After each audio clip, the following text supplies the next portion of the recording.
자, 반갑습니다, 여러분. 이투스의 최대수 강사입니다.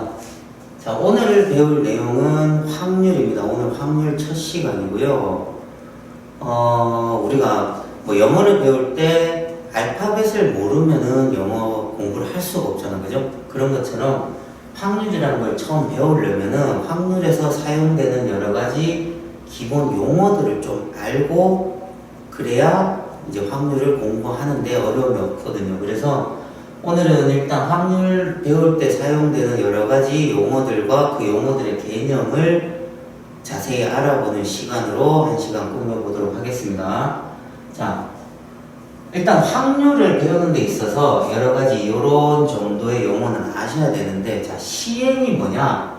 우리 뭐 중학교 때도 확률 배울 때 뭐 주사위를 던질 때 뭐 이런 식으로 주사위 던지는 거, 뭐 동전 던지는 거 이런 게 시행이에요. 근데 이제 고등학생 됐으니까 조금 더 자세히 시행이 뭔지 알아보자 이겁니다. 자, 시행이 우리가 확률에서 이제 원하는 이 시행에는 몇 가지 조건이 좀 있습니다. 일단은 자, 모든 시행 한 번 한 번을 할 때 조건이 동일해야 됩니다. 그래서 자, 동일한 조건. 자, 그리고 여러 번 반복이 가능해야 돼요. 그래서 반복이 가능해야 되고, 그 다음 한 번 한 번의 결과가 우연에 의해서 결정돼야 됩니다. 그래서 우연에 의해서 지배될 때 이런 거를 수학에서 얘기하는 확률이 시행입니다. 자, 그 다음 표본 공간이 뭐냐?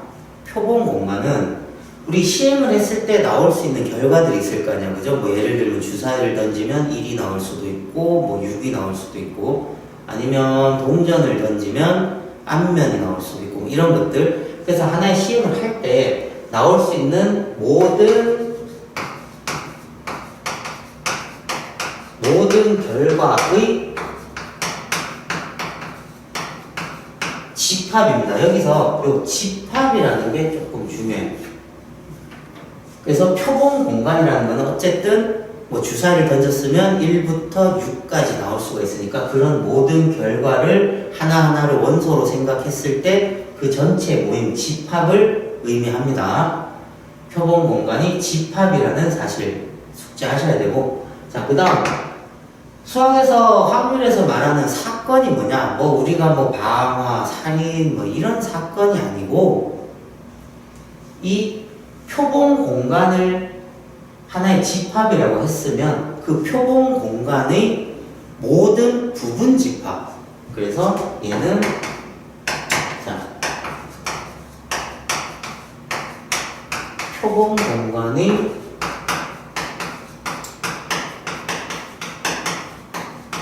부분 집합들을 사건이라고 합니다. 자, 그 다음 근원 사건. 당연히 사건이에요. 사건이니까 표본 공간의 부분 집합 중에 뭔가를 다른 이름으로 근원 사건이라고 하겠지. 자, 근원 사건은 뭐냐 하면 원소가 한 개인 표본 공간의 부분 집합들만 따로 모아서 근원 사건이라고 합니다. 그래서 원소가 한 개인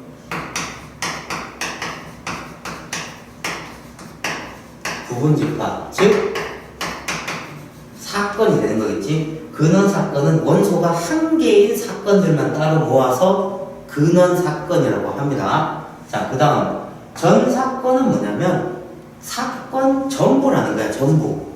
그래서 사실상 얘는 이 표본 공간을 그냥 의미하는 겁니다. 일어날 수 있는 모든 사건, 그러니까 모든 부분 집합, 그러니까 표본 공간 전체겠지.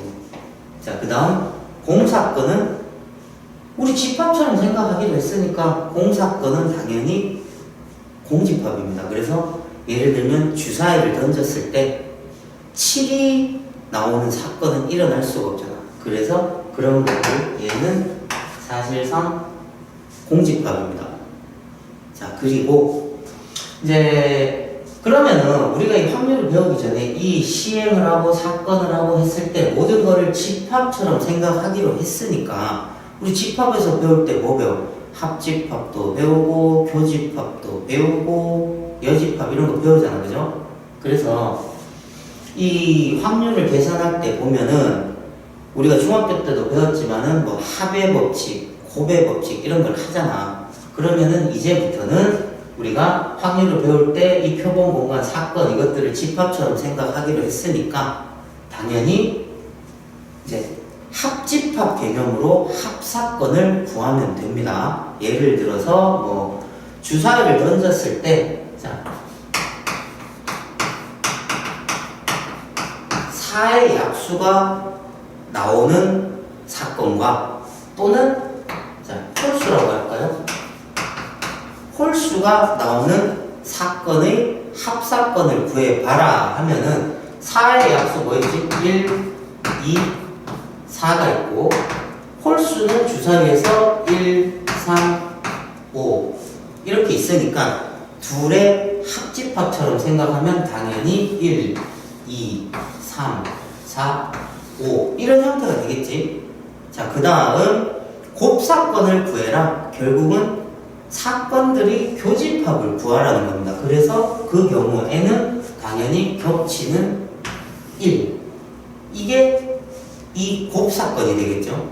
자, 똑같아. 그러면은 뭐 여사건을 구해봐라 하면 예를 들어서 4의 약수의 여사건을 구해라. 그럼 4의 약수가 아닌 애들을 고르면 되니까 1, 2, 4를 제외한 3, 5, 6 이런 애들이 여사건이 되는 겁니다. 자, 그래서 뭐 대충 이런 용어 아시겠죠? 그 다음 자, 우리가 이제 확률을 배우면은 이제 수학에서 말하는 확률은 크게 보면은 세 가지로 나뉩니다. 자, 우리가 항상 쓰고 있는 수학적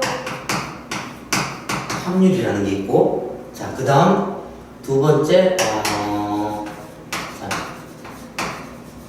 통계적 확률, 그 다음 마지막으로 배울 게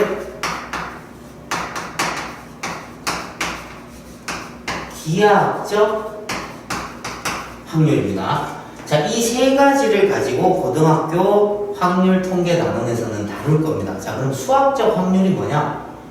수학적으로 계산한다 뭐 이렇게 이해하면 쉬운데 수학적 확률은 우리가 계산하기 전에 어떤 걸 수학적 확률로 계산을 하면 되는지 조건이 조금 있어요. 수학적 확률은 우리가 어떤 시행을 할 때 배웠잖아. 근원 사건이라는 게 있지. 원소가 한 개인 애들, 그 개들 각각 일어날 확률이 모두 같을 때, 그럴 때 수학적 확률을 계산할 수 있습니다. 예를 들면은 제일 쉬운 예가 주사위예요. 주사위를 우리가 던지면 1이 나올 확률, 2가 나올 확률, 3이 나올 확률, 6이 나올 확률 6개는 전부 6분의 1로 동일하잖아. 그지? 또는 동전을 던진다고 해볼까? 동전을 던졌을 때 앞면이 나올 확률과 뒷면이 나올 확률 얘들은 전부 동일하거든. 주사위 같으면 6분의 1, 동전 같으면 2분의 1. 그래서 이 수학적 확률은 우리가 어떤 경우에 쓸 수 있냐면은 근원 사건의 확률이 같아야 됩니다. 근원 사건의 확률이 모두 동일할 때 사용하는 겁니다. 뭐 앞으로 가장 많이 다뤄야 되는 사건이 우리는 앞으로 사실은 이런 거 갖고 문제 풀어 나가는 겁니다. 자, 그 다음 그럼 통계적 확률은 뭘까? 수학적 확률처럼 모든 사건의 확률이 정확히 명확하게 얼마로 동일하다 뭐 이런 게 아닌 거지. 예를 들면은 뭐 비가 올 확률 뭐 이런 거거든요. 그럼 우리는 날씨가 뭐 예를 들면 요일별로 비가 올 확률이 다 동일하거나 이렇지 않잖아. 그래서 이런 거는 말 그대로 수많은 결과들을 지금까지 있었던 수많은 결과들을 지켜보고 그 많은 결과들로서 보니까 어느 정도 확률로 이 사건이 일어나더라. 그러면 앞으로도 그 정도 확률로 일어나겠구나라는 식으로 수많은 결과를 통계를 내서 확률을 예측하는 겁니다. 그런 거를 통계적 확률이라고 해요. 뭐 대표적인 거 많거든. 예를 들면 야구 선수 타율 같은 것도 그런 거거든요.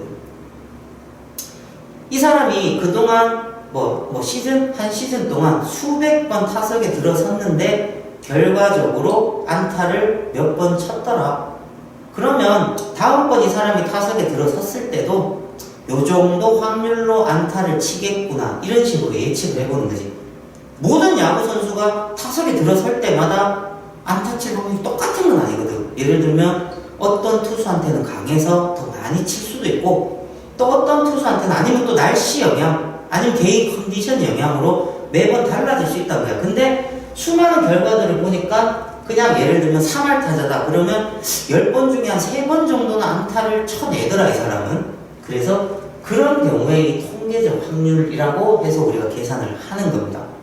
자, 그 다음 기하학적 확률이 뭐냐? 기하, 뭔가 도형 이런 거 떠올리면 됩니다. 기하학적 확률. 예를 들어서 우리 어떤 양궁 선수가 자, 여기에 맞춰야만 10점을 받아. 자, 근데 전제 조건을 조금 만들게요. 이 양궁 선수는 아무리 큰 실수를 해도 관역에 못 맞추는 경우는 안 생겨. 무조건 맞출 수 있다는 거야. 그러면 이 사람이 이 10점을 맞출 확률이 얼마냐 이런 걸 하는 거거든. 자, 그러면 우리가 이런 거 배우잖아요. 도형 이런 거 처음 배울 때 점들이 모여서 선이 되고 수많은 선들이 모여서 면이 된다고 배웠거든. 그러면 우리가 화살을 쏘면 여기 이렇게 꼽힐 수 있다는 거지. 그럼 모두 같은 점이라고 봤을 때 이 안에는 셀 수 없을 만큼 너무 많은 점들이 있고 그러면 그 점들 중에 이 안에는 몇 개의 점이 있나 이런 개념이 안 통한다 이거죠. 그래서 몇 가지라는 개념으로 말고 이 전체 면적 중에 요 면적이 차지하는 비율로 우리가 무작위로 화살을 쐈을 때 맞을 수 있다는 거죠.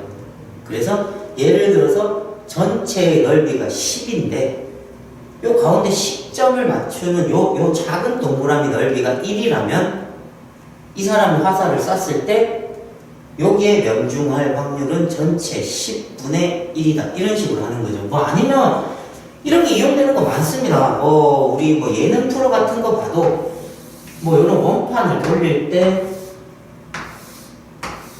이런 식으로 해놓고 벌칙 받을 사람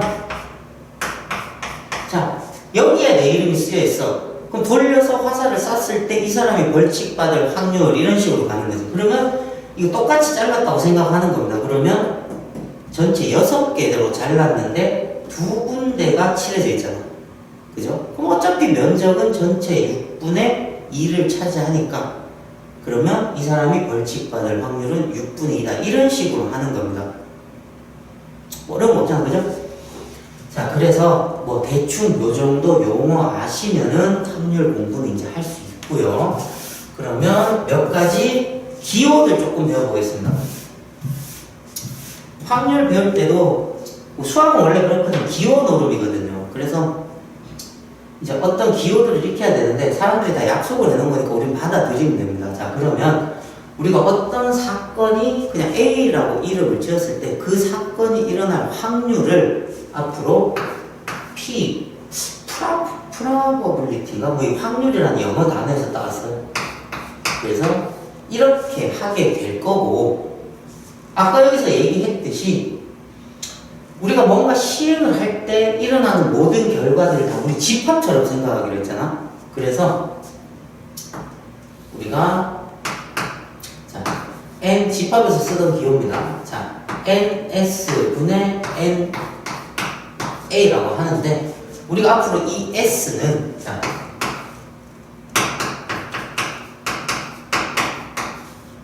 S가 의미하는 것은 표본 공간입니다. 자, 그러면 이 결국 뭐야? 표본 공간의 모든 원소의 개수잖아. 그지? 그거 분의 내가 특정한 찾아야 되는 A라는 사건의 개수. 결국은 경우의 수 분의 경우의 수입니다. 중학교 때 많이 했잖아, 그죠? 그래서 전체 일어날 수 있는 경우의 수 분의 특정한 약속을 했는 사건이 일어나는 경우의 수죠. 예를 들면은 주사위를 던져서 짝수가 나올 확률이 얼마냐? 주사위는 전체 경우의 수가 6가지잖아, 그죠? 6분의 짝수는 주사위에서 3개밖에 없으니까 3 해서 2분의 1 이런 식으로 한다는 거죠. 자, 그리고 여기서 우리 확률의 아주 중요한 성질을 하나 알 수 있는데, 자, 우리 어차피 이 A라는 사건은 표본 공간이 부분집합이야. 그래서 얘는 아무리 작더라도 집합에서 제일 작은 게 뭡니까? 공집합, 그지? 그래서 이 사건이라는 애는 음수가 나올 수는 없는 거지, 사건의 개수가. 그래서 아무리 작아봐야 0. 그럼 얘는, 자, A라는 애는 절대 0 밑으로는 못 나오지, 그죠? 자, 그리고 부분집합이라고 했는데, 이 부분집합이 가장 커봐야 어떻게 되겠어? 표본 공간 전체 집합을 넘어설 수는 없잖아, 그죠? 그래서 얘는 절대로 NS를 넘을 수는 없다, 그죠? 자, 그래서 우리 요거 똑같이 NS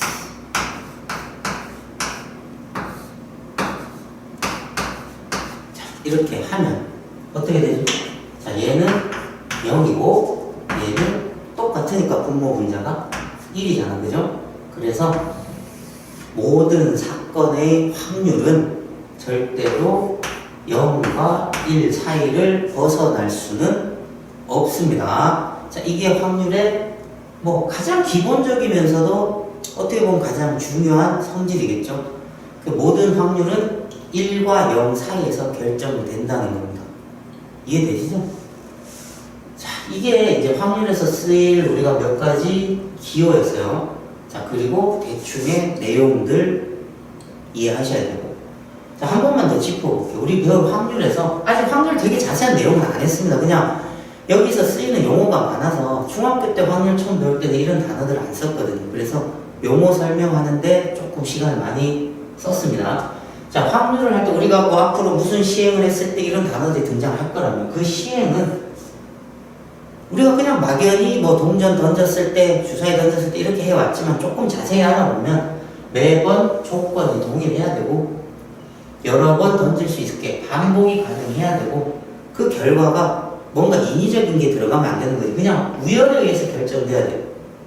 이런 경우, 이런 조건들을 갖춘 거를 우리가 시행이라고 하는 거고, 표본 공간, 이 시행을 했을 때 나오는 모든 결과들이 집합입니다. 표본 공간 집합이라는 거 이해하셔야 되고, 자, 그럼 사건은 우리 표본 공간들의 모든 부분 집합을 사건이라고 하는 거고요.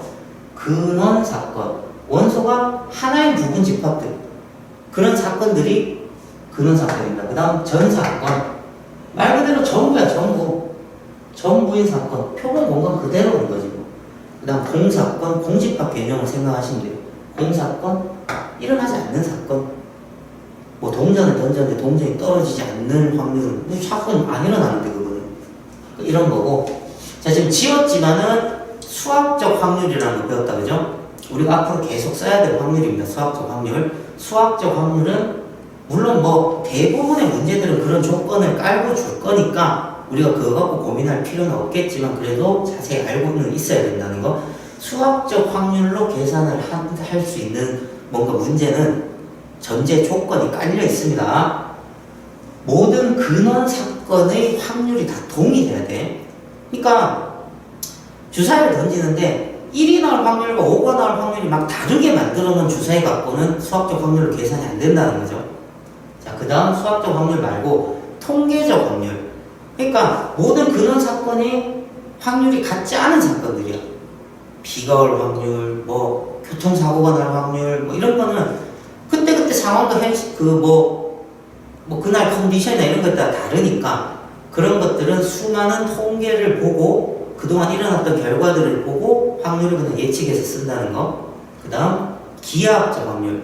아까 예를 좀 간단한 걸 들었는데 다음 시간에 조금 더 복잡한 예도 들고 할 겁니다. 근데 어쨌든 기하학적 확률은 우리가 수학적으로 계산하는 개념이 아니라 면적이라든지 길이라든지 이런 걸 가지고 계산을 해내는 확률이라는 거. 이해하시죠?